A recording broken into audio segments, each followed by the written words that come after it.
Hi everyone, it's Effie again, taking steps towards real estate investment.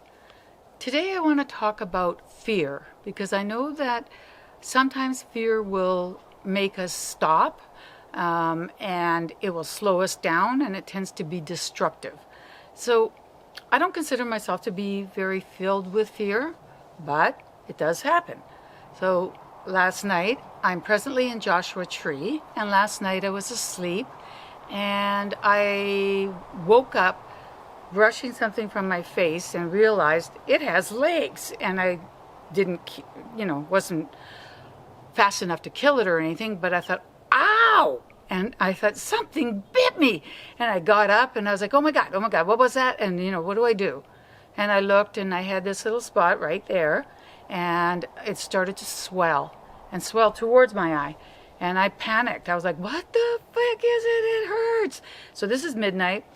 Of course, I, scream for my son, who's like, what the heck's going on? And both our adrenaline's going, and I'm like, something bit me. And it's swelling. And I was really scared and fearful. It stopped me, and I wanted medical care because I didn't know what it was, and it was swelling. I didn't know how much it was going to swell and what I was going to do. And, after a little bit, my son's like, I think you're going to be fine. I'm going back to bed. And I'm like, okay, what the frick? And I wouldn't go back to the bed because I hadn't killed the spider, and the spider was still somewhere, and I was filled with fear. So I get on the computer and I'm looking, I'm thinking it's a spider. A spider's in Joshua Tree, emergency centers in Joshua Tree. The next flight out of Joshua Tree, I have 4 flights that I could have taken first thing in the morning. I'm like, I hate this place. I want to get out of here. This is sucky, and I didn't want to go back to the bed. So I sat in the chair for 2 hours, gripped with fear, until fatigue finally set in and said, Effie, you're going to fall asleep on the chair and fall over or go to the bed. I went to the bed. And I did, in the morning, have a swollen eye, and it's moving down my face, but it's not horrible. And I reached out to a good friend, hi Maureen, who helped me she's a nurse, and she helped me realize, yep, you're not going to die. I'm like, good, my son won't have to take care of a body, and I moved on.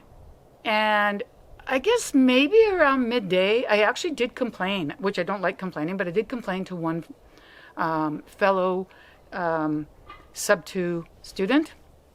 Yvette, hi, sorry about that.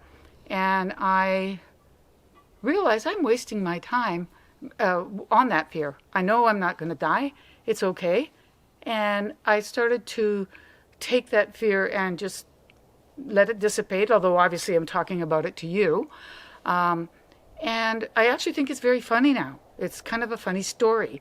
And I'm not going to let it prejudice me towards Joshua Tree, although I found out they have snakes too, and that's not so cool.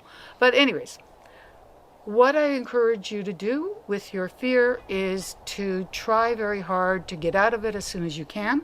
Sometimes it's a matter of preserving your life, like I thought it was with me. But it was inaction. I mean, what good would it do me to get on a plane if they had to put my dead body on the plane? That doesn't make sense. So I think that you need to kind of move past it and look at it with as much, that it is in the past, and that with as much humor. At least that's what I try to do. And those of you who are, still sitting on the fence, wondering if you should follow what Pace does, or I like watching, get off the fucking fence. Okay? Just get off the fence. Do something. Because I don't like doing this, but I'm doing it. And it's going to get better. Eventually, one day, I'm going to have a post that I go, dang, I actually was okay on that one. I'm not there yet, but that's okay. So that's it for right now, other than just to say, don't let fear stop you. Thanks, everyone. See you next time.